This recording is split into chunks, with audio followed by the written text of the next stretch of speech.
like that. I like that. I don't. I don't. Careful. Careful, buddy. Careful. You be careful now. Careful. You know what you should do? I'm Gizz Lazlo. I am just Paul punching people in the bagpipes. Oh man, episode 13. Mm-hmm. And we got a good one today. It's a special one. If anybody ever shows up, Careful. If anybody ever shows up, because these two guys probably started drinking 14 hours ago. You mean in July of last year? In Canadian time. Oh God. But yeah, we're waiting for our guys to show up. We already have, guys commenting that have been watching for 2 hours. That's Canadian time once again. Uh-huh. Yeah.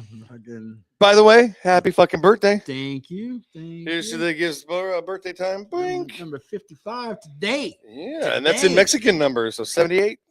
Fucking double nickels. On your climb. You gotta open the thing all the way. It's been a couple weeks since I got drunk on air. Yeah, right.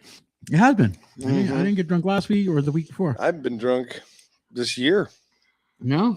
I don't think so. You don't think so? No, I don't know. We did.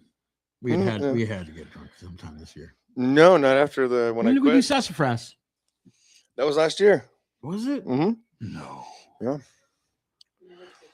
Was it this year? Okay, well, it's been that many days. Well, Cuba's already here. Cuba's been already commenting. Cuba was the bass player for DOA back in '99 when I did the Social Chaos tour. Yeah. And he was also in a band called Power Clown, which it was sounds like your sex life. Five guys who dressed up like clowns and did Maiden covers. Oh, no. Fucking great band. Cool guy. We played soccer every night. Hockey with a soccer ball. UK subs versus DOA. There was some good times. But we could tell those stories in a little bit. He's going to be our guest on June 1st. So all right. We'll talk to him. You ever play, was it what they call it? Like trailer park soccer? Trailer park soccer? What is that? You take a roll of toilet paper and you run a bunch of baling wire around it and you soak it in white gas, light it on fire, and play soccer. Fuck, I know. Uh-huh. It'll catch people on fires. Mm. Wow, we used to have guests and things. We used to. But these two guys, I'm telling you. Careful. Yeah, that's the safe word for tonight. That's no safe word. Careful. The safe word for tonight is harder.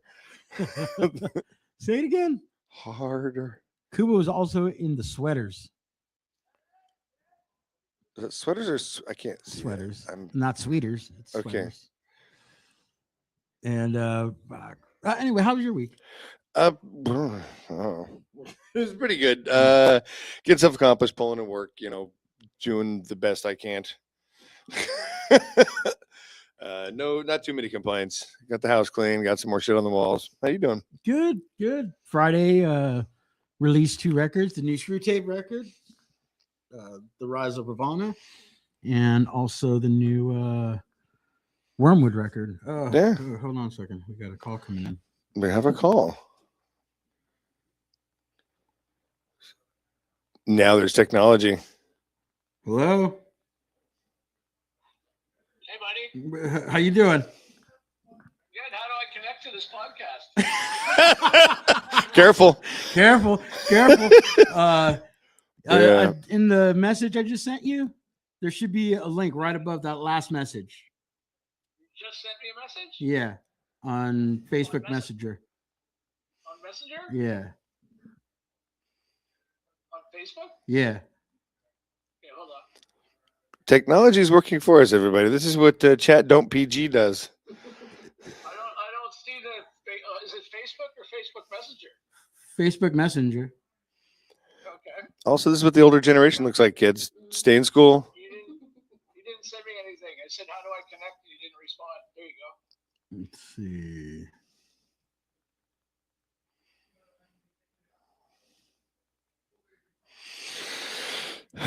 The things I have to put up with. There we go. Okay.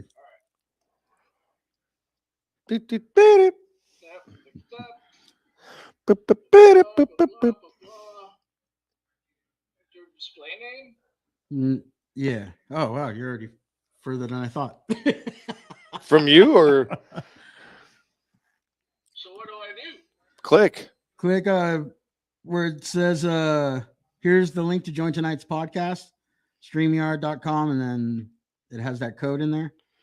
Oh, I have to download StreamYard? No, you don't. There's nothing to download. You just hit that that link and Yeah. Canadian and education it system, should folks. send you into our forum, and from there you can Talk shit. yeah, and we can see you. I bet you I'm gonna have to go through this with Kurt too, huh? Oh, you just muted yourself. Dun, dun, dun, dun.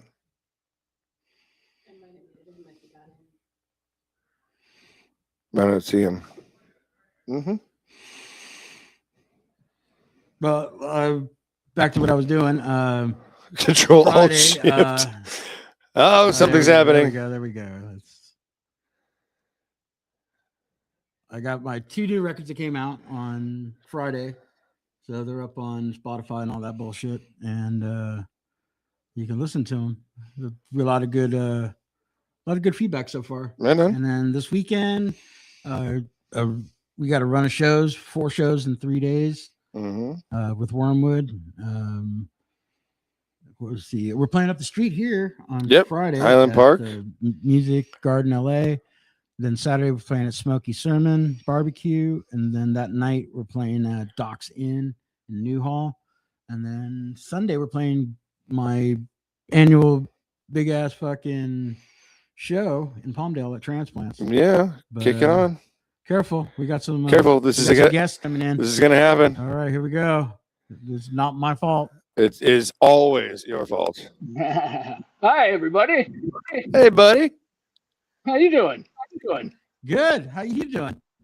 Good. Where's Kurt? He's Still going to trying join to- us in about 15 minutes because he was going to join us on his lunch break.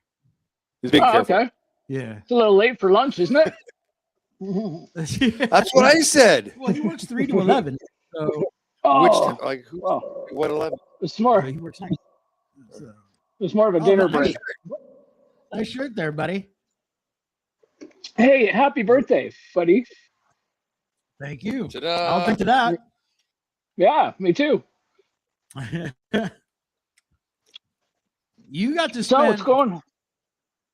You got to spend my birthday with me back in 95 or 96 when I first met you guys.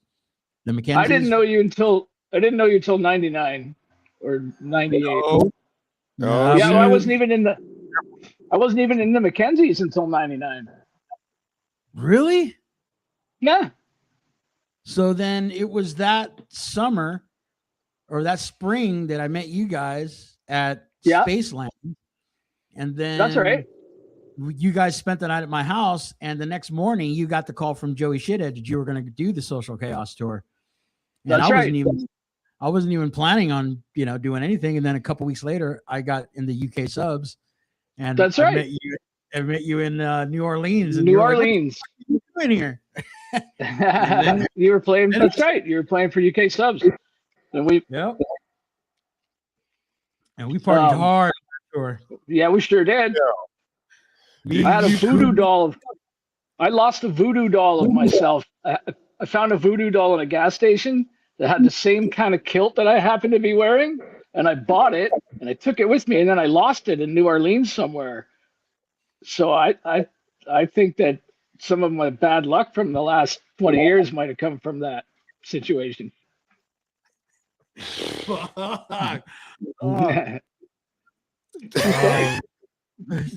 Here's true story. Careful. You and I hung Careful. out. Did you get the same message? What's that? Did you get the same message? Which? From a mutual friend of ours? I got a one-word message today from a mutual friend of ours. It was a dumb It hat. just said, "Careful." Oh, no, I didn't get any message like that. But I think I'm being careful. I'm sitting down. I think that's a challenge. You see?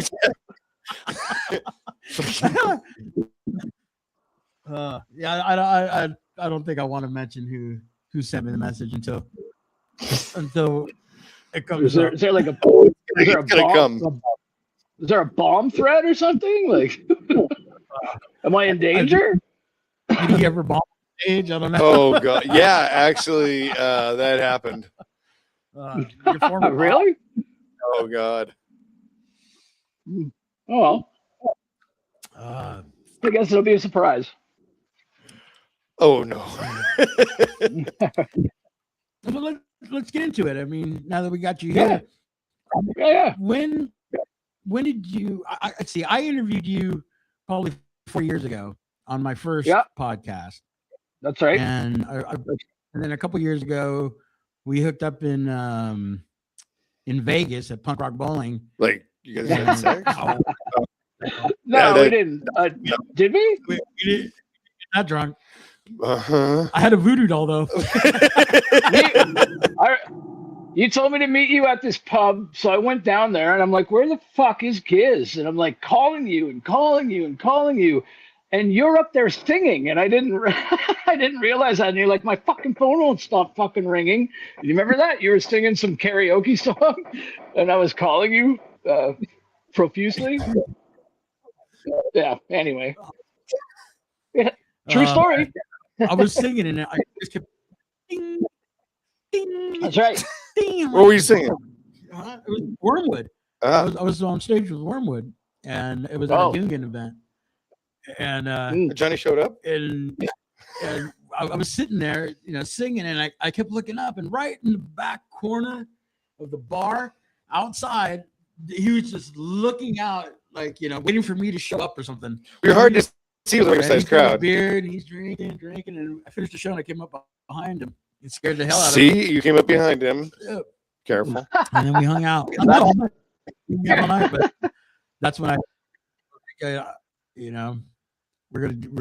to have you on the podcast because I've every time you and I hung out, and we hung out in Germany, we've hung out, in Sweden, we've all over Europe. We toured with you guys all over the when place. I was in. When I was in, that's right. That German band Camel Boy, we toured with you guys, and then we toured with you guys here at a lot of shows in Lazlo, and just fucking. I was having dinner with my lady, and she asked me how I met you guys, and she was busy doing something on her phone, so she didn't get to hear the whole story. But we hooked up we showed up at Spaceland in That's right. Mm-hmm. Yeah. And you guys had your RV backed in, and then we pulled our van in, and you guys, I don't think you guys even had your kilts on, but we were like, you guys were just kind of hanging out, like mafia guys, all over your meat. And we started pulling shit out of our trailer, and the guys back then, they had a fake cabinet and then a real cabinet on top, so they had full stacks. So we brought in like 6 cabinets, and Bun was like, check out these heavy metal motherfuckers. Oh god. Enough amps there. You go heavy for sure. He was just talking shit, and I was like, dude, I love this guy. Oh, yeah. This guy's actually like talking shit. That's part of the show too, by the way. Don't feel afraid to pop in and then just like slobber all over things, because we do that. Dude, it was just so much fun hanging out with you guys. The kilts went on. Oh, forget it. I saw way too much shit. I know who's not Catholic. Did you have to put a coin in a slot? There's a lot of pubic hair. Oh man! But then remember that night, you guys went to my house and spent the night. Yep. Ooh, that's right. That's getting dicey. And I made the mistake of passing out, and you guys decorated me with your significant other's undergarments, as I recall. Other things. We taped her bra. We taped our bra. So you were wearing a bra to his head. And, oh man, the community bra. We wrote one bra for all. We drew a dick on your arm, and when Joey Shit had called you about the tour, he's like, "How's the tour going along?" And it said, "I love dick." I think we wrote that on there, and then Bum's talking on the phone, and he goes, Joey says, how's the tour going? He goes, oh, really good. Well, apparently I like dick. You're just reading it off your arm. Oh, man. Oh man, we had so much fun. And then all your guys' kilts were on the neighbor's wall. So there was like 6 kilts. And my neighbor goes, are you guys having like an orgy or something? Because there's all these dresses Matter of on fact. my wall. My dresses. Oh no. And the stench sweat that was coming off of them. But you guys parked on my lawn, broke a sprinkler. Fucking. Well, we did. Yeah, dude. That wasn't from the parking. Oh man, it was so much. We had so much fun, dude. We drank so much because one of the things was that the show ended like around 1 a.m, and I told you guys, if you guys want to come back to the house, I'm gonna leave now. We need to leave now because they stopped selling booze at 2 o'clock, and I got to get plenty of beer for you guys. Plus, I need to do some shopping because I wanted to cook them breakfast. And is that code for something? Fuck, dude. No, I left you guys with a good breakfast. They had breakfast burritos for at least a couple days. Oh man. But we partied, and it was 6 a.m, and I had my one of my neighbors was actually my sister-in-law, and she was like, "Yeah, can you guys like keep it down?" I was like, "Why? It's 6 a.m. now." Yeah, we turned the clock over. Right. But you guys. That we could party with, like they could keep up. Mackenzie back then, yeah, they could party. And we're the thing seasoned professionals, dude. The things that sucked about the Mackenzies for me was that every like year you guys came back, it was a different band. You know, we had a solid lineup for quite a while there, but I mean, we didn't make it down to LA like too often, but yeah, you're right. When we did, it was usually different people involved. I remember the last time I saw you guys, not you guys, but the band was maybe 5 or 6 years ago, and the band played at the Viper Room. Were you at that show? Yeah. I got thrown out of that show. That was more than 5 years ago because I've been out of the band for 10. I mean, maybe they might have played the Viper Room after I left, but if you're referring to the time I was there, that was more than 10 years ago. No, this was not. It was a while ago, but not that long ago. But I remember showing up, and Paul was the only guy I recognized. Everybody else was that right? new. And I was That's like, right. what the Okay. fuck? I was like, it didn't, I really didn't even have fun because, Paul was being his, charismatic Dickish. self. Oh, wait a second. Was Paul the guy that said careful? Is that why you keep saying that? So he called you in and said, be careful? Just send me a message real quick, careful. I don't know if it was careful or. Oh, no. I just think it's a challenge, man. Let's do this. What is? I don't know what he's so afraid of. See, I'm writing a book, right? And it's I've been holding off on it until I got my head straight, and it's just all about like my experience in the band.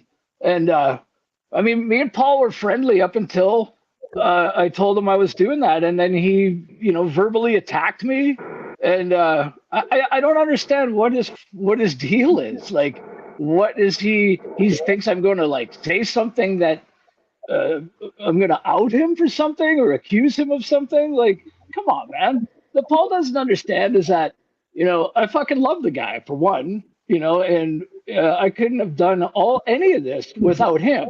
Right. And yeah, we had our ups and downs and on all that shit, but man, I spent 16 years of my life in the van with that guy. I fucking love him. And yeah, he pisses me off, and I'm sure I pissed him off, but he does not need to be afraid of me and what I'm going to say. You know what I mean? Like, and if I'm going to tell stories, I'm not going to tell stories that are going to hurt the guy's, credibility or anything like that. They're funny stories. And I know he has he has humility. He's laughed at himself numerous times. So he can't stop me from doing that. And I wish he would just stop being afraid of what I might say, because that's not my intention at all to cause any harm to anybody. But that's Paul, though. Whatever. I wish him the best. How did you find your way to the band in the first place? So I was in a band called Ted, and Kurt really liked the band, right? It was with Ted Sim from S Nephew, the drummer, back in the 80s. It was his guitar band. And I was in that band, and I thought we were a pretty shit-kicking punk rock band. Kurt really liked the band, and he tried to get them to kick me out so he could be in the band. But then he watched me play, and he decided that I was a better guitar player than he was. And when Paul and Tony Walker got into their fisticuff or whatever, and they were right in the middle of a full-blown North American tour. They'd done the Canadian, or half the United States, Canada, and then I had 10 days. They called me up because Kurt was like, "Oh, let's get that guy from Ted," and then I learned their records and went on tour with them and never stopped for 16 years. Had the time of my life. Really? Yeah. Yeah. How was like touring with a band? It was fantastic, man. It was like instantly I clicked with these guys. We were all kind of cut from the same cloth. The only thing I didn't have was much touring experience under my belt. So it was good. It took me a while to find my gears, whatever. But it was fucking awesome, man. What do you think the most memorable moment from like that first tour? Like, there's got to be like one thing that stands out. What do you think that might have been? One thing that stands out from the very first tour. Shit. Yeah. See, they all seem to bleed into one, right? So it's hard to say. But if I check my notes right now, Careful. Yeah, careful. I might have to get back to you on that one. Jeez. I can't wait to read. I don't know if it was the first tour or not, but playing with Flogging Molly asked us to join them on tour because they were new, and I guess their manager Gary or whatever had heard about us and figured that we might bring some new fans to the show. I don't know. We went on tour with them, and then they fucking knifed us in the back pretty damn hard, actually. Their manager told anyone that would listen that we were a bunch of fucking talentless fuck-ups and to be avoided at all costs. Because me and the bass player, we got a bunch of blow after our set, and we were doing it in the bathroom upstairs, and the bang, bang, bang at the door, and it was their flautist, Bridget, right? And so she's like, I gotta pee, let me in. So no time to hide the drugs. We let her in. She was in there for a while. And then somebody finally came to get her because she's holding up the show. They open the door. All her coke is gone, right? She did it all. and then we getting shit for that from, what are you doing giving us? Don't give anyone drugs in our band. We're like, well, we didn't. They took it. And then she had the fucking nerve to ask us if we had any more. And so they've labeled us as a bad influence, I guess. I don't know what their problem was, but, Well, clearly not being careful. Yeah. Okay, so I lost the video of you on here. What happened? How do I get this back? I don't see you. Am I gone? You're here. I can't see you. Oh, here I am. There I am. Hi. Hello. Is that pretty good? It kind of looks like my dad. I mean, I am old. I don't know. He should be along. But he's not able to be heard. And I don't see Kurt. I just got a message. Kurt says, "Hey guys." Yeah. But he doesn't know how to get. Jesus. Tell him to. I don't know what to tell you. Call him. Tell him to click on the link. Or I'll try. Hold on a second. Not you, Gizz. He's in charge of something. It's the phone. That's all he gets. Oh, now we lost him.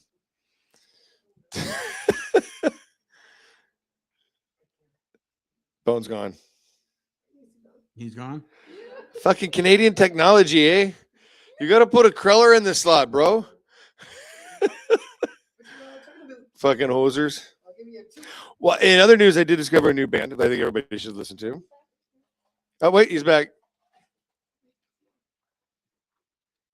He's having trouble getting in. I just resent him the link, so Testicle difficulties. hopefully he can get himself back in.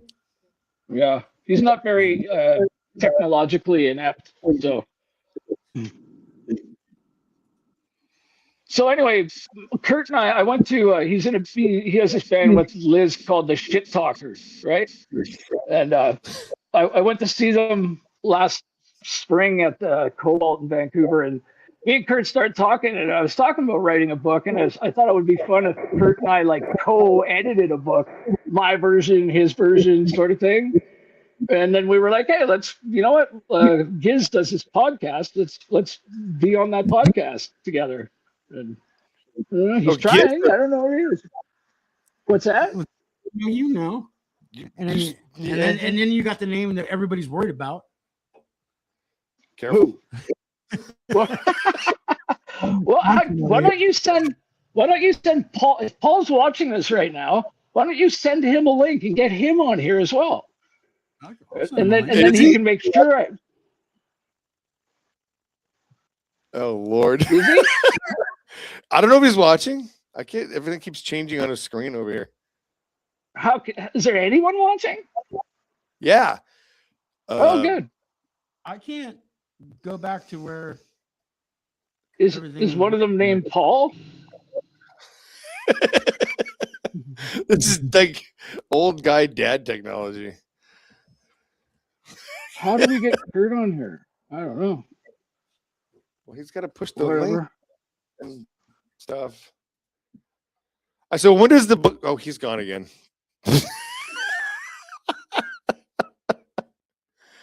Anyways, Dynamite Shaker, fucking really killer, fucking French band, fucking rock and roll, man. I want to know more about this chick band that does cocaine. He's back. And then wants more. That steals all of it and then asks for more. Yeah. Sounds like our group. I know somebody. She's short. Well, he's talking and I can't hear him. What happened? Hang on. Hold on for a second, buddy. You gotta hit the button. What button? There we go. There we go. Ah, so the woman who did all our cocaine was Bridget from Flogging Molly, the flautist, Oh, yeah. flute player. He said that. Huh? Yeah. I think she got in trouble for that. Oh, I wonder why. I think she got in trouble for that. No, you got in trouble for her doing that. and then some other weird shit that happened at the end of that tour. We were at the Phoenix club called the Phoenix in Seattle, and it was like sold out show. It was like, I don't know, maybe 500 people there, and we're all downstairs in the green room, and these fucking two Russian mobsters come in, and they're like, "Where's the owner of this bar?" And everyone's like, I mean, they got guns and shit, and everyone's just like, dead silent, like, we don't know. And the guy's like getting pissed off at us with our we don't knows, right? And then finally, one of his minions like explained that we were a couple of bands from out of town. We don't know what the fuck the owner of the club even looks like. You know what I mean? And then the guy was like, "Oh, okay." So he runs upstairs, gets a couple bottles of champagne, and pops them open, and parties with us for a bit, and then fucks off. Very bizarre. These are the tour stories I want to hear. Okay. I got a story, Bone. I'm see if you remember this night. You guys are on tour. You're in LA. You're playing at the Glass House in Pomona. It's my birthday. Oh yeah, with up. Rancid and NoFX. Yeah, and you guys bought me a gift, Oh, and God. it's a big package, and it's kind of weighty. And I'm like, what the fuck, man? Like, you guys actually, and you say, well, we want you to feel like part of the band tonight. So instantly, I'm like, they got me a fucking kilt. No way. So You can't. I open up the package, and it's got 3 like rocks in it to make it heavy. They're taped onto the box, and I pull out this kilt. Was it a green It's card? this big. Oh yeah. And Yeah, it's got really? like it's not a G-string, but it's like for baseball, your cup. Oh yeah, It's yeah. got the Jock two- strap. Yeah, like Oh. a jock strap. But in front, it's this big, just enough. That's probably way too much for you. So you're like, you tell me, okay, when we play Scott's ball, hey, come up and sing background vocals. But where you're Are you killing? wearing it right now? Are you wearing it right now? No, that's fucking 20 years old, man. So what? I've done dirty things. I think. I bet you have. So Oh, God, that was such a great night. what else do you want to know? I'll tell you more true stories. Oh man. Okay, first time in Europe. You guys go overseas, right? Yeah. Yeah. How, We like, spent a lot of time overseas. what was like? Obviously, it's a lot different over there. Like, what? How does that measure up to here? And like, was there good, bad? Well, for one thing, that they have hospitality for bands over there, especially bands that are internationally touring and stuff. The punk scene is in Berlin is full of people that it was full of at the beginning, 30, 40 years ago, whatever. Those people are still around and still doing the same thing. People go to shows there. People, they loved us, man. They had never seen anything like us, you know. Europe was fantastic, especially Germany. Like, it sounds like people We actually got to gave a play. shit. We in Germany we got to play in front of the most people that I've ever played in front of, and that was 30,000 people. Because Muti, our manager over there, got us involved with the St. Pauli football club, and they had a big party with like that many people. And we got to play, but then later on they got a brand new stadium in Hamburg, and it was full. It was like a literal fucking football stadium. It was like full too. It was like we were Led Zeppelin or something, you know. Oh, That was really cool. That's a standout memory. I remember when you guys started hitting it big, man, because obviously I knew you guys and we know a lot of the same people, and every time the ads would come out for you guys playing, it was like, fuck, man, these guys, you're not playing the KOB anymore. You're not playing Wild at Heart. You're playing, now you're playing the stadiums. Like, fuck yeah. Yeah, but that was just once or twice. But Wild at Heart was fucking. When we played what? When you guys started playing all the festivals, like every year you guys are festivals. So that's when I was like, man, these guys, and you guys were hitting it hard. Like you saw your tour, it was 60 glossy shows, on the poster. It wasn't just a month of a vacation playing some shows, like it got to the point where we were touring Europe 3 times a year, 2 months at a time. So that's half a year. That's 6 months out of every year that I was in the band, we were in Europe. So pretty much lived there, for a while, for a long time. And it was fucking great. I just got back from Europe. What? Pardon? No, yeah. Do you live in Europe? How time now? You work over there? I was there. I was there a couple of years ago. Was staying with my friend Bert, one of our liaisons in Spain on his olive orchard, and then T and I, my wife and I, went back there last November, and we went to Berlin for 10 days. I had to go see everybody. I missed all these people. I never thought I'd see them again, right? So. And then we went to a bunch of other places, but that was the highlight of that. What was the biggest down moment on tour? Like the almost despair, like, fuck, what am I doing kind of moment? We were denied entrance into Croatia once. And we did a tour from Berlin to Athens, Greece, and played everywhere in between, all the Balkans, right? And this like porn star looking security border guard in Croatia didn't like us, so she said, "Nope, you guys can't enter." So now we had to go around Croatia, and that involved going through Herzegovina, Bosnia, and stuff, which we ended up playing. But we were like in Sarajevo on a fucking on a highway that was going through a cornfield, and we're on empty. There's no gas in the tank, and we're driving through this fucking cornfield, and we're like, "Are you serious, man? Like, is this the end of us? Like, we're gonna fucking run out of gas in this cornfield in Sarajevo. Who knows what's gonna happen to us?" And then, yeah, I was like, "What have I done with my life? Is this how it ends?"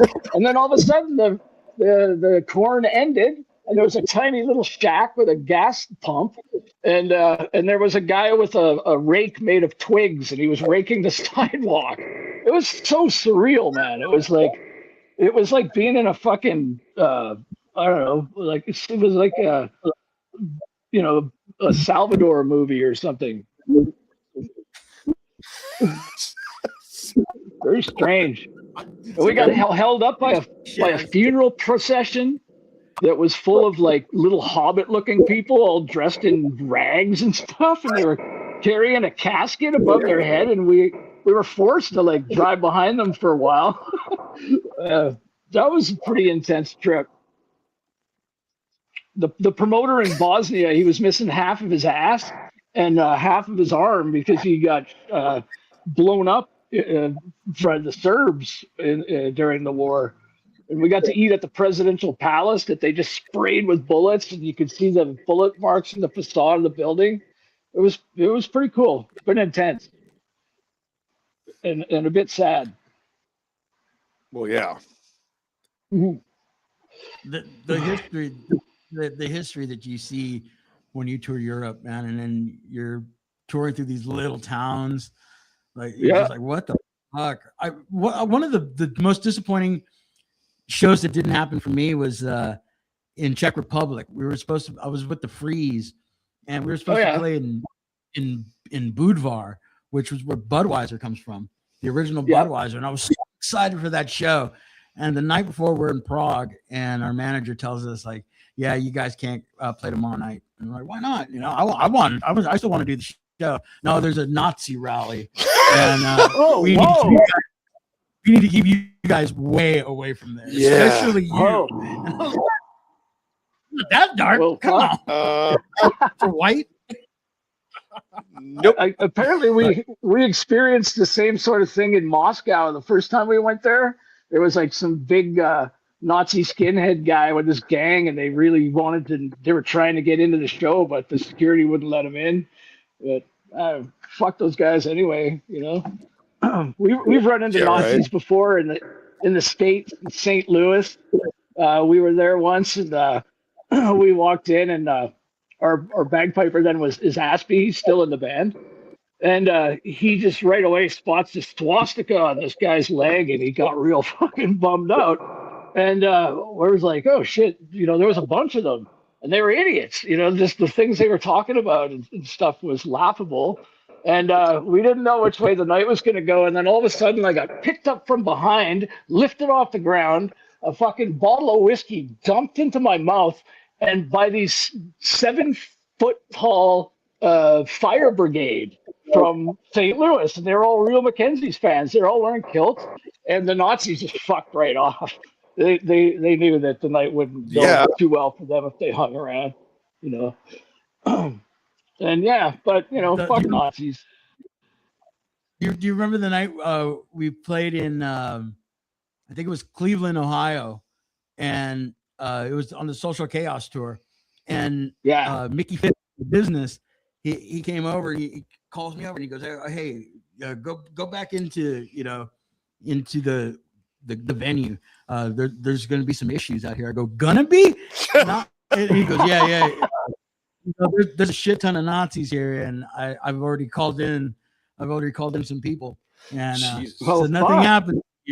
You go back inside, and I remember Mickey Fitz, Steve Whale, Tez, all of them were out there, and dude, all these fucking ARA, anti-racist action and Sharp, and they came out of nowhere, and they just started like, "How the fuck do you know? But that's a Nazi.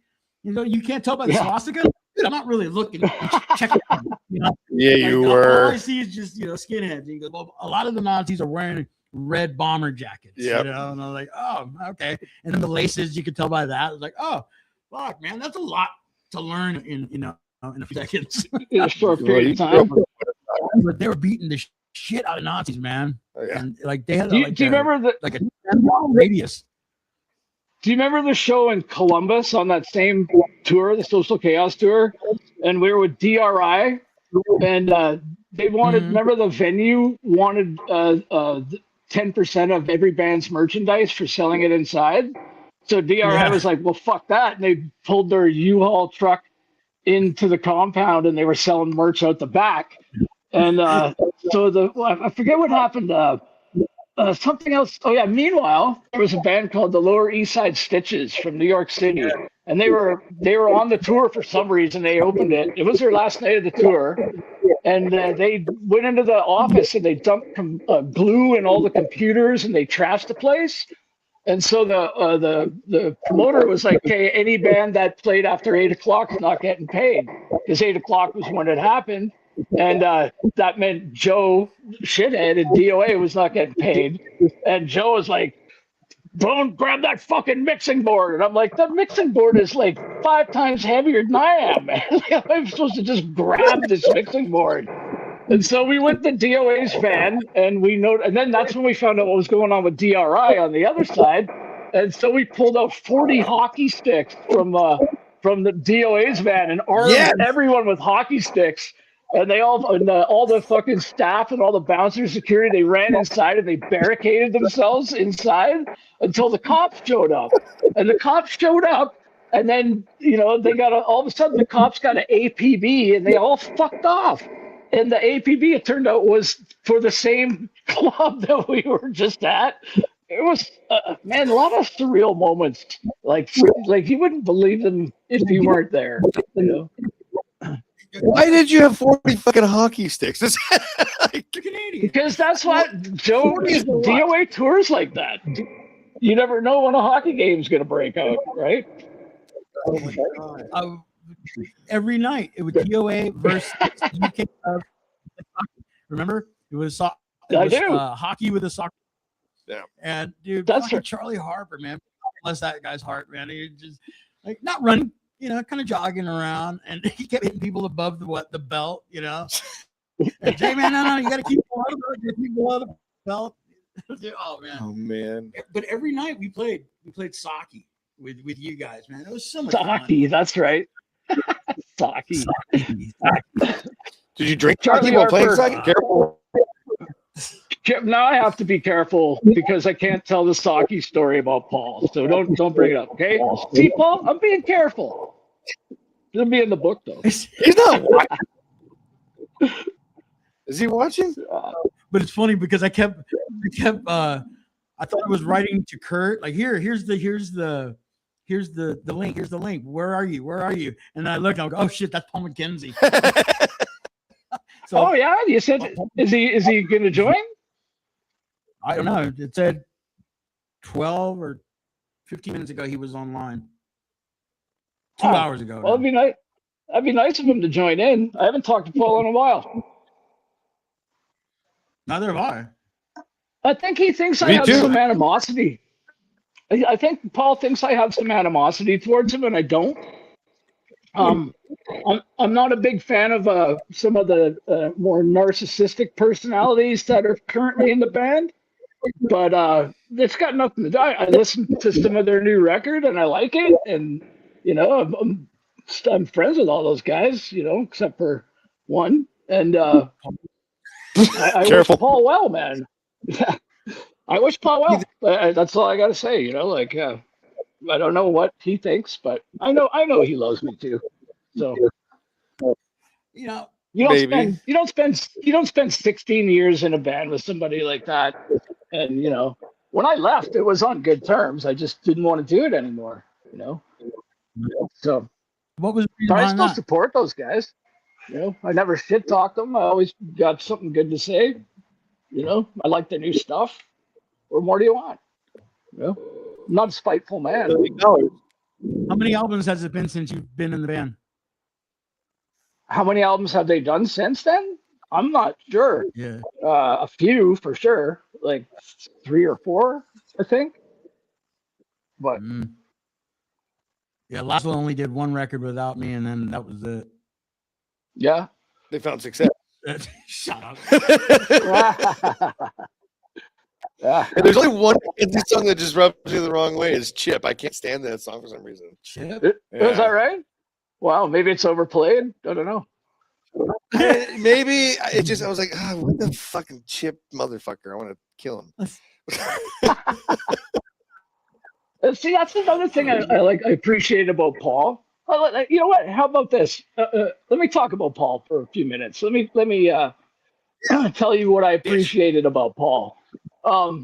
I liked how he would take old Scottish stories, and Chip was a Charles Dickens story, and there's another one, Skeleton of the Tailor. I'd never heard any of these stories before, but Paul had them committed to memory, and he was able to write them into song lyrics, and I always admired that about him. And the other thing was touring Europe. I mean, Paul could have easily been a fucking history teacher, you know? He could have. And he knows so much about World War II that everywhere we went, he had a story about a battle that took place there. It was like, he was almost like a fucking tour guide. It was so cool, man. Like just learning about all this stuff, because I never really knew about World War II until then. Where did Gizz go? He's taking the league. Oh, is he? I see my story is very interesting. I know, he just does that. That's why he is. Well, if I have to take a leak, I'm bringing you into the bathroom with me. So, well, you know, keep the camera pointed the right way. So are you in Vancouver? Pardon? Are you in Vancouver? I am. All right. Too bad the Yeah. Canucks didn't do it this year. I'm not a hockey fan. I really don't care, to be honest with you. Oh, I mean, yeah, just not a sports guy. yeah, that goes Here he around is. sometimes. Hi, Gizz. He's wiping his Yeah. mouth because he peed. Glory hole. Yeah.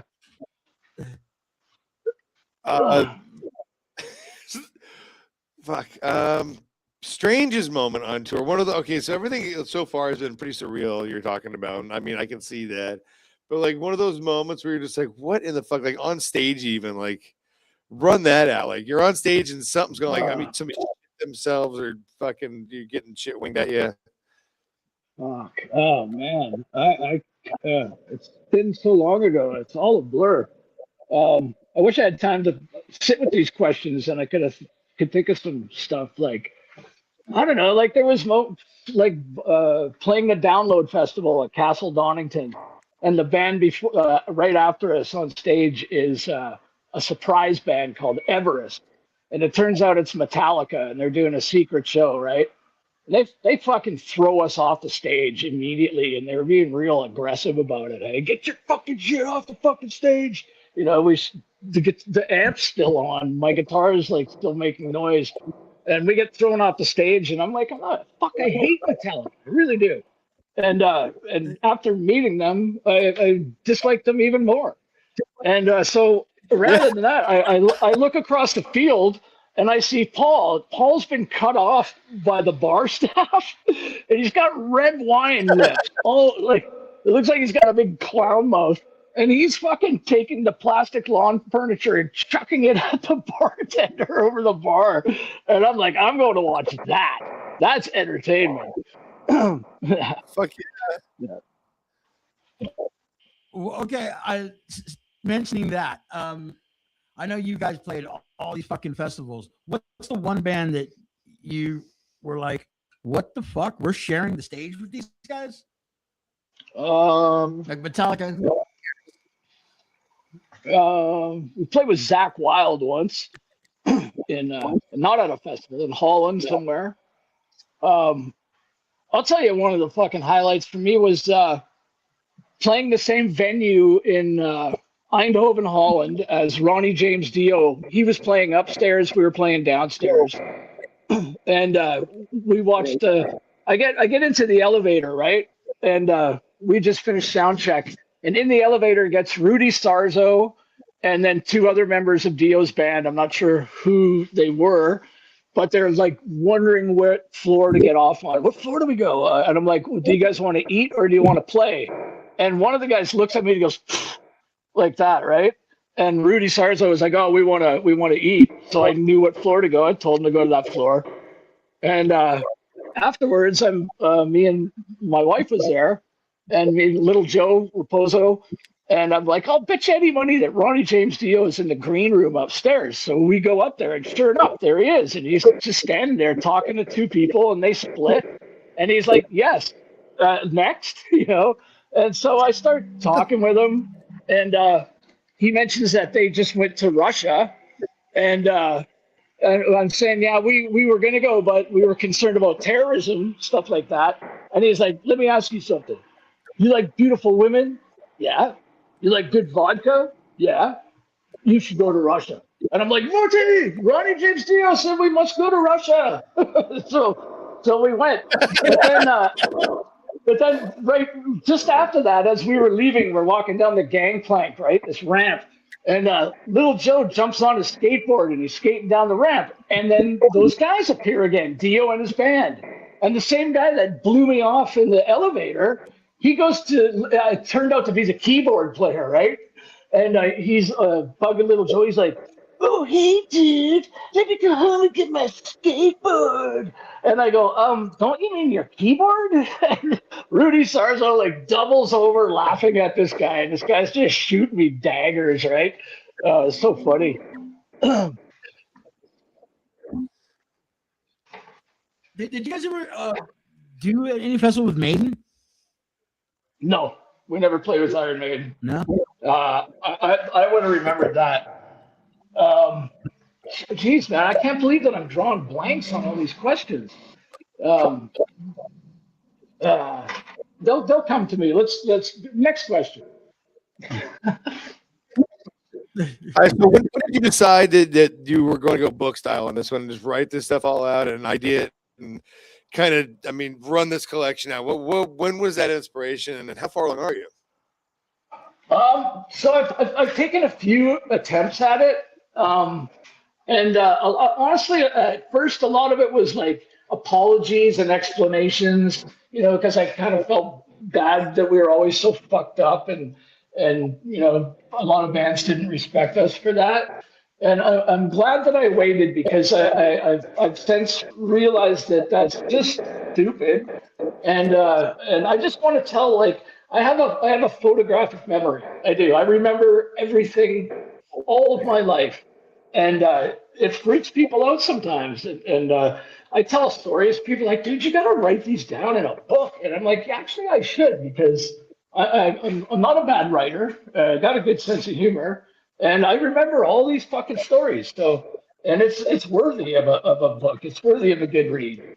And that's why, and plus it helps me remember what I did with 16 years of my life and feel pretty damn good about it. Dude.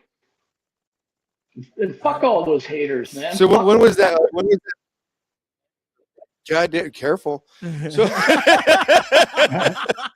when was that? When did that inspiration come? Like, obviously, you decided to skip the apology portion, but like, when you really decided, like, this is something. When was that? And like, again, how far along do you think you are in it? Well, right now, like, I write every day. Right now, I started again. I took another stab at it about 2 weeks ago, and I write on my lunch break from at work. When I go sit in my car on my phone and I just write. Right now I'm at the point where we just recorded the album 10,000 Shots. I talk about meeting Fat Mike, working with him, and then going on tour with the Briefs, the Mad Caddies. I talk about our old manager Tamarie, who I got to hang out with in Las Vegas a couple of years ago. I give a tip of the hat to people like you, Gizz, like people who helped us out along the way. And I just recall funny stories. We tried to get on Fat Records, and Mike was like, nah, you guys don't get the Fat sound. So I'll tell you what, I'm gonna call Brett Garowitz and we'll see about getting you guys on Epitaph. And we were playing in LA the next day, so we went down to Epitaph Studios. And Mike called them, and they knew we were coming.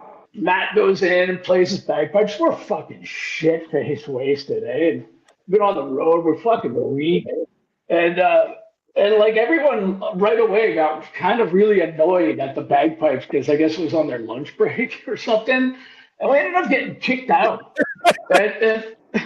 And Tamara called Mike and told him what happened. He's like, "Oh yeah, I didn't call anyone. They didn't know you were coming." So we just basically showed up. But then he was like, "Oh, but I decided to sign you guys to Honest Dons." We're like, "Okay, cool. That's cool." And then that's when we started doing tours with like NoFX, Rancid, and all that. That was pretty fun. That was a pretty fun series of shows for about 2 weeks there. But the guys in Rancid were all newly sober and they're on their moral high horse, and they fucking hated us, man. They were real fucking dicks to us. Tim Armstrong forbade all of his bands, like the Distillers, from even so much as fucking talking to us anymore.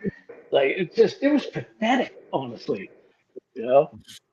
But I've heard from other people similar stories about him.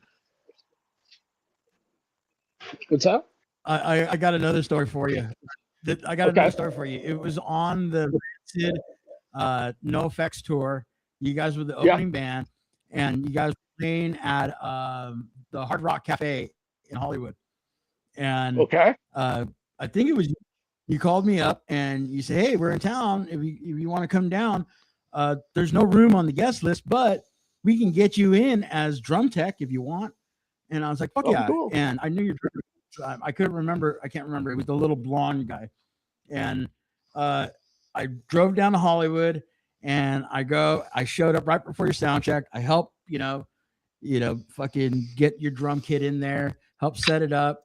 And later that evening, we're sitting down, we're having dinner upstairs, and security comes in, and you, me, Paul, Kurt, and I think Jamie was still in the band, but we were talking. We're sitting there with Mike, and security comes in, and they go up to Paul, and they said, "Who here is from the Mackenzies?" And Paul lifts his hand up, and they go, "Do you know somebody named Gizz?" And everybody looks at me, and I'm sitting there at the table with you guys, and everyone goes, "Yeah," and he goes, "Okay, yeah, he's good. Let him in." And everybody just looks at me, and like, I'm right here. Yeah, like you're already here. Like 5 minutes later, my brother Leo comes running up. Oh my god! And he's like, "Yeah, man, I went through security," and I was like, "Hey, man, I'm Gizz Lazlo. I'm the drum tech for the Mackenzies. I'm late, man. I'm late." So they just called me in. They let me in. Oh god damn it, Michael's Leo! laughing his ass off. He goes, "I like this guy. I like this guy. Was that back when you were working as a repo man in LA, stealing people's cars? You must have a few good stories about that job. Oh, dude. I actually repoed one of our mutual really good friends' car one night. Still doesn't know it to this day. But one of our mutual friends? Careful. It was. What? Careful. Yeah, careful. He knew how to drive. I would repo his car in a my second. god! What? Is he a better or he doesn't know how to drive? I don't think he knows how to drive with a skirt on. I guess Kurt, a skirt. I guess Kurt's bailed, eh? You should try Paul one more time. Yeah. See if you can get him on here. I have. I've been messaging Paul and Kurt back and forth, and I'm not getting anything. Pussies. How do I They don't know.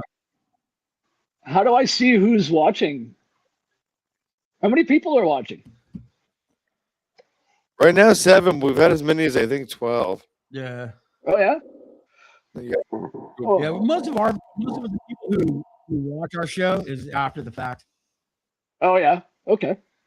Cool. Oh, it's recorded. I see. as soon as and we're you can done, view it's and cool. it's shown live on YouTube as well. Oh, sweet. Right on. Cuba That's says, cool. "Tell Thanks. him I'm here." Who? Send Cuba. Fuck. I did. Who says he's here? Cuba. Oh, Coob. Hey, buddy. Yeah. Well, he should be on here too. Yeah. Who is Clayton Cottingham? Oh, that's Clay Cott. He's a really old friend of mine. We were bandmates. We met back in 1992. After him and his buddy Rob placed an ad, they're looking for someone to jam with. They had a band called Subliminal Frisian, and which means a cow that's in. I don't. You have to ask Clay about that. Maybe he'll write in and explain that one. And he's a smart little dude, and very talented guy. And they had a place called the Baked Potato in the same warehouse that the band Ted jammed in. DOA jammed for a while. Nickelback actually comes from this warehouse as well. Yes, we know those guys. Really? Yeah, Dime forward. we played with them too once in Austria. The night after they got pelted by rocks in Spain on stage. It's pretty funny. Poor guys. What? But that's who Clay is. I mean, Why do you think Nickelback has such a bad name? that's what I was just gonna say. You know, I don't see it. I mean, Well, it's just shite music. You know, I don't like it. Do you like it? all right. It's okay. It's okay. All right, so let's go back a little bit. What first inspired you to like play guitar, and like who was kind of like the thing, the guitar hero, I guess, or like what genre? Like where did you find that? Well, I was really into like guitar-based music. Like Thin Lizzy was a huge influence. Scott Gorham and Brian Jones or Johnson or no Robertson, Brian Robertson. Those two guys definitely had some influence on me. And then of course, I was into classic rock back then, so I have to say, bands like Led Zeppelin and all that stuff definitely influenced me to play guitar. And when I got into punk, it was like, oh, this is so much easier to play than than all this complicated shit. But I still, I learned how to play guitar by reading Guitar for the Practicing Musician, the magazine that came out in the 80s, and it had tablature, guitar tablature. And I'd never seen that before. And it shows you exactly where to put your fingers. So that's kind of how I learned how to play guitar. When I joined the Mackenzies, actually, learning Tony Walker's guitar was enlightening because it answered any question I would have had about how to approach Scottish music and work with a bagpipe on the guitars. Like, there's only so much you can do, and it was all answered. He's a great guitar player. And I think also I played in an Iron Maiden cover band called Power Clown and had to learn all those licks and solos and shit. And that opened my eyes to a lot of the fretboard. I'm a better guitar player now these days because I actually have a better idea of what I'm doing. I didn't know scales or anything like that up until about a couple of years ago. So I'm better now, but I also still play the drums a lot. Oh, really? Yeah. I think I'm a better drummer than I am a guitar player. Well, better than Gizz, I'm sure.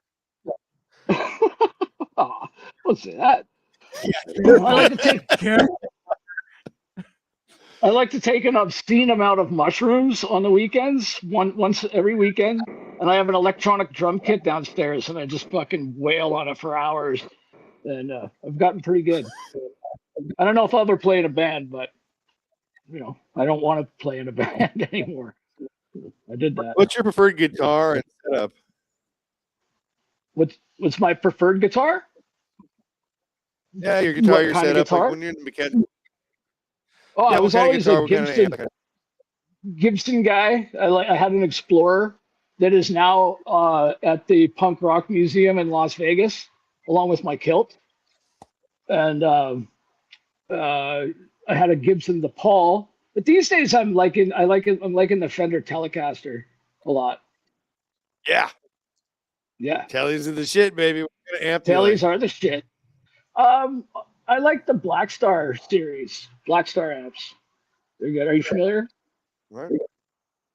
Oh yeah, with Black Star? yeah. I just got a 210. Yeah, I like Black Star too. It's kind of a modified Marshall, sort of, but they're good. I like them. I think they have a bit more range than a Marshall. They're what? They have a little bit more range than a Marshall, though. The Black Star does. Yeah, they do. They're definitely an updated version, with overdrive and all that. I played Mesa Boogies a lot when I was in the Mackenzies, Gibsons and Mesa Boogies with a wah pedal. Oh yeah. Did you ever get endorsed by anybody? There was a brief point in time where we were endorsed by being on Fat. We could get Hagstrom guitars at a discount, D'Addario strings, That was and some. But I don't know. The endorsements didn't last very long. I don't know why. But I never got a Hagstrom. But they're all right guitars. a lot of our English friends, like from Discharge and Broken Bones and GBH, all those guys started using Hagstroms just because of their backs, because they're guitars and they still play like a fucking Les Paul. Yeah, totally, man. I think they're Swedish, maybe. I'm not sure, but yeah, they're what? I think it's UK based. I think it's UK based. Is it? I don't know. I've never played one. Yeah, Joey sure. from he swore by him. Yeah, he played. He would. That was what he traveled with. Yeah. I had the Exploited over at my house 2 weeks ago. Robbie, their guitar player, used to be in the Mackenzies. He's a good friend from Scotland, and he did our videos and stuff. And he called me from the airport, and he's like, "Hey, man, I just landed." And I was like, "Well, do you want me to come pick you up?" And he wanted me to bring him a sleeping pill because he was having troubles with sleep. So I purposely left that at home because they wanted to just go straight to the hotel. And I was like, no. We're going to my house. We're going to smoke some hash. We're going to drink some beers. They stayed here for about 3 or 4 hours and then fucked off. But without Waddy. Waddy wasn't there. Waddy lives in Los Angeles. And those guys were flying from Edinburgh. I didn't know he moved. Yeah, I didn't know you lived here. Oh, yeah, that's right. You're in LA. Yeah, he does. Apparently he's got a girlfriend there that keeps him alive. What's the address and his social security? Barely. Fuck to find out. Dude, the guy had a fucking week on stage.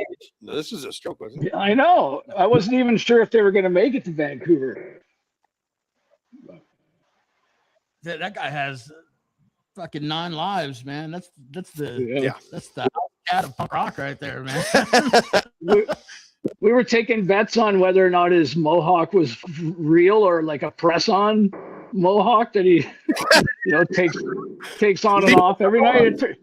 But it's real. Apparently, it's real. That's impressive. Gizz doesn't have that much hair. Oh man. Careful.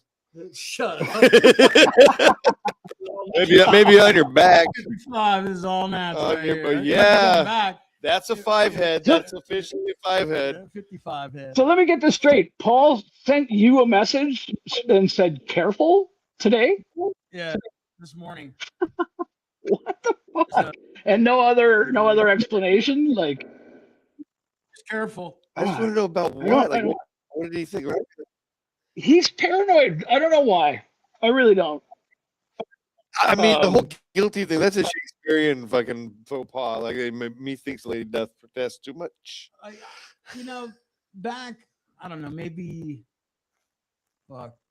25 years ago, I know there was a mutual friend of ours, of Paul and mine, said something to him on when you guys were on tour about me, and I remember Paul asking me about it.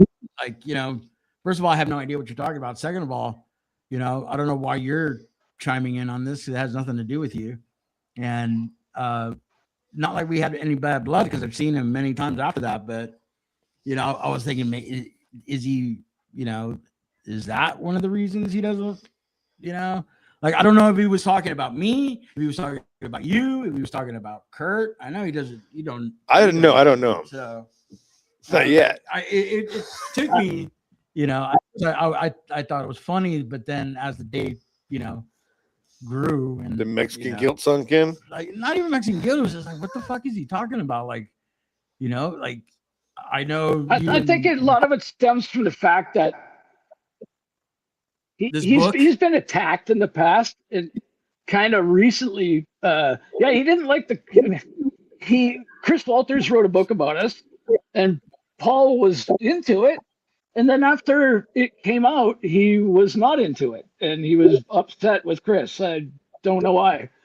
I don't know. I really don't know. But I remember when our bass player Troy quit the band, and he spread a whole bunch of bullshit about Paul and tried to get everyone who would listen to just drop us like a hot potato, and it almost worked, and it ran Paul through the ringer. And then he had some crazy ass ex-wife who was very vindictive, and she also attacked him with a bunch of bullshit because that's how she handles stuff. So I think a lot of it has to do with that. Like, don't talk about his personal life. I think that's what he means. And yeah, why would I? No. I don't know anything about his personal life. I love you, buddy. Yeah, whatever. Yeah. I dig the guy. I've had some good times with him. Of course. The guy, it's singer compared to me. Oh my God! Careful! Yeah, I may sing.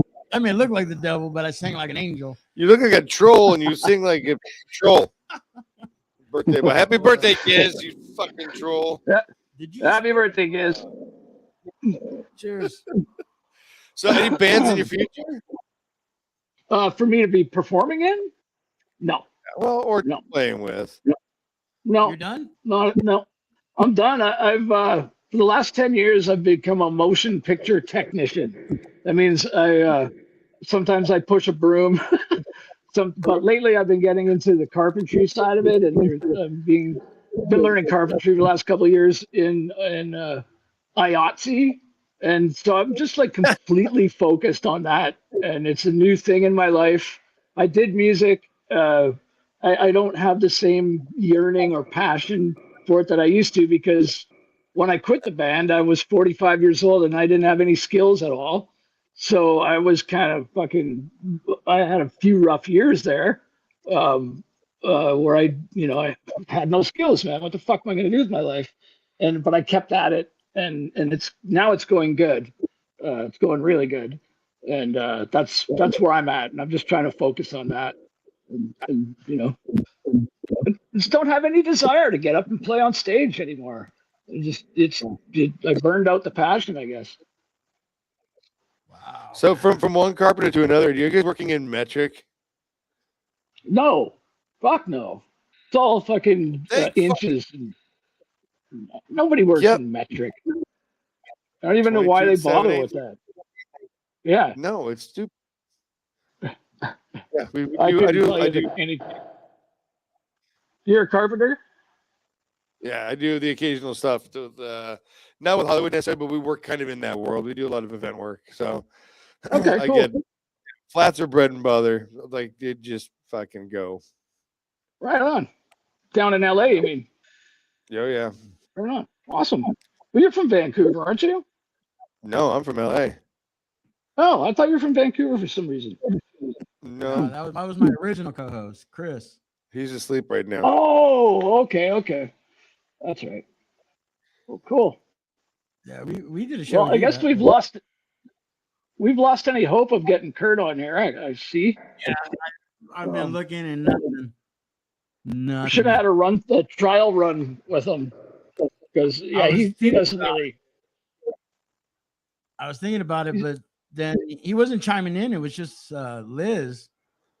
Yeah. And fucking- Well, they have a cool new band called the Shit Talkers. who does? It's Liz and Kurt, and a girl named Nadia plays drums. She's really good, and then this bass player who's actually really fucking good from the small town they live in called Princeton. And I don't know if they probably will never tour the States given the political climate, but you know, if you ever get a chance, go see them. Very entertaining. Fuck, dude. I want to come back up to Canada. I've had so much fun every time I've toured up there. I'm not allowed. and play. I know, but Really? I might be able to get. I might be able to fix my record. I don't think so. Yeah, No, you got to be able to spell and write. I can spell Careful.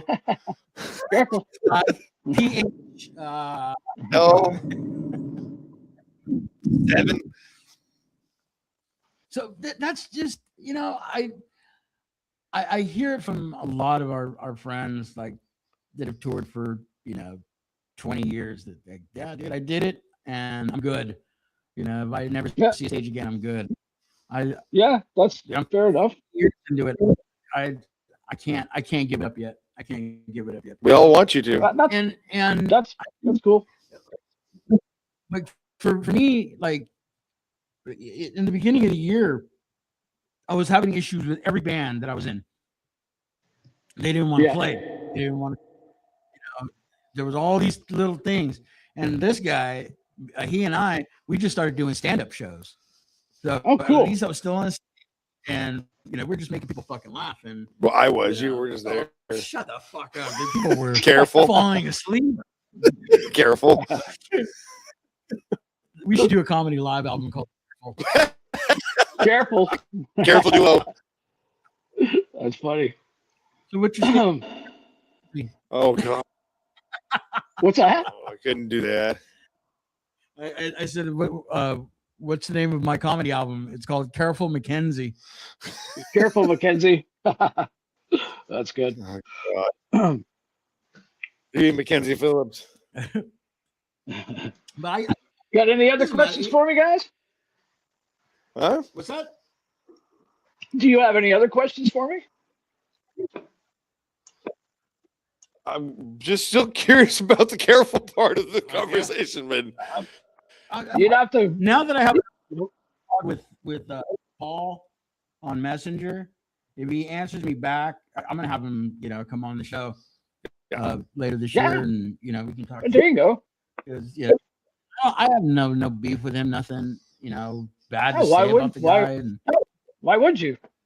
you know, like for our last show for this season in December, I have an idea, and I think I've discussed it with him, you know, in private, but it's bringing my past into the show and just sitting here and dealing with it, and you know, and I'm looking forward to, you know, talking to who he knows I'm talking about, and just not hashing shit out, but just, you know, sitting here and Closure. let's Finality. do it for closure. Oh God. Well, we do get Paul. I'd like to have you in there on that. That'd be fun. That one's If you do get careful. Paul on this show, I am fucking coming on uninvited. Yes. Because I think that would be fun. I will. Yeah. I'll send you the link. Nice. Everybody that I knew from the band. Oh man. Because that original band, well, it wasn't the original band, but the band that I met, you know, in like you said, in '99, it was you, Kurt, Jamie, Brad. I can't remember the guy's name, Brad, the drummer, and who was on bagpipes? There was a guy called Anthony Kerr, Sleeper, from Australia. Yeah, all six of you guys sleeping in my living room. Jamie slept in my bed With you? with my ex-wife and me. He was like, "Hey, there's no more room in your living room." Oh walked to the man. bathroom and just got in bed, and I was like, "Fuck, I don't give a fuck, dude. I'm out." See ya. I'm pretty sure Matt was on that tour down there, wasn't he? Yes, Matt. That's who it was. Yeah. Yeah. Should have him on here too. Is he Yeah. watching? Is he No, watching right now? I don't think Who is so. watching right now? There's eight people right now are watching. That doesn't do live. it. It doesn't tell us who though. Huh? Well, no, you have to go. Oh, it doesn't matter. Where? Okay. Well, You got any more comments? Well, dude, this has been really fun. I'm glad the careful thing didn't have to be a careful thing. yeah. Me too. Kuba asked Hey. me to ask you about your comedy album. What's that? My comedy album? That's an old something I did when I was like 20. Ads for commercials that didn't exist, like puppy snuff, dog repellent, and classy ass bum hairstyling, Sweet Cheeks bum freshener, and cream jeans. It was the little rubber glove in the right hand pocket, so you could beat off while you ride the bus or whatever. Jesus. Well, it's been a pleasure. It's been a lot of fun. Like, I want to do this one again with Kurt and hopefully with Paul. That'd be great. Yeah. Just let me know. Give me a heads up. Yeah. Awesome. I'll talk to Kurt and see when his days off are, and maybe we can record one. We can record. Send him some instructions. I'm gonna have to get your crayons out. We're probably gonna have to fly up there to do it. Well, we're not allowed there. Yeah, that sounds like a good idea. Cool, guys. Well, thanks for having me on the show, and happy birthday, Gizz. Always a pleasure. Thank you so much, man. It's always a pleasure talking to you and seeing you and laughing. Hell yeah. Man. You anytime. Oh, I thought, there he is. No, not there. No, it's just Paul. Careful. Just Paul. He's only careful. All right, guys. You guys have fun. Take care. You too, man. I'm gonna have a couple drinks now and smoke a cigarette, and then go home and do a bunch of cocaine. Yeah, I'm gonna put you in the face of that. Make me feel better. I'm gonna go to bed because I gotta get up early tomorrow. So, all right, man. Guys. Have a good day. I want to know about this book when it comes out. I want a signed copy. Oh yeah, you'll know about it. It's gonna be sooner than later too. So, what's the title? Yeah, careful. I don't really have a title yet, but I'll figure out something. You do now. I'll figure out something. Yeah, careful. Well, maybe it's not a bad title actually. Anyways, okay, guys. Peace. Thanks again, Bob. Okay, guys. See you later. Bye now. That was way less eventful than I thought it would be. Yeah, man. My boner went down like an hour ago. Nobody could have told anyways. It was. Oh, I thought there was gonna be some shit talking. I thought there was gonna be a real reason. I thought there was gonna be more people joining in and yelling, and there were gonna Well, apparently Paul's not that bad of a guy. Sounds like a fucking angel, to be honest. Yeah. I think that what he was most worried about probably is the ex-wife and all that shit. That no, but I don't think that should be aired anyways. Yeah, I wouldn't believe ex-wife. No, especially mine. I wouldn't believe you either. That bitch lies. Well, 13 in the can. Oh. But at 7:15, hey guys, a private message from Kurt. Well, Kurt, we'll get you on next time by yourself. That way we can just sit down with you and see if you can play bagpipes. Yeah. But careful. Let's see. Next week we got who? I think it's Matt. Matt Yonch from Tigers in Cairo. Oh my God, yes. So that's going to be a good one. Oh, if you haven't listened to Tigers in Cairo, you should do so immediately. Great band, great guys, and anything else? Because we had a rough beginning of the show. I wasn't rough. Well, I was rough with you in the bathroom. Wow. Careful. Careful what you wish for. Put you in the glory hole. Oh, yay. Next. Anyways, come back next week. Next week, and we got Matt. And if you're in anywhere here in LA County, I got 4 shows. Come see me. Help me celebrate my Just birthday you. a little bit more. There's nobody else in the band. It's just I plan on drinking from now until Tuesday, a week from today. good luck with that. So, I will not. Any other comments? That been here, just silent. John Bang. Hi, John. How you doing, brother? I love that guy. All right, so come back, episode 14 next week. You know Yes, what you sir. do? Fuck off. And then it has to take forever to sign out.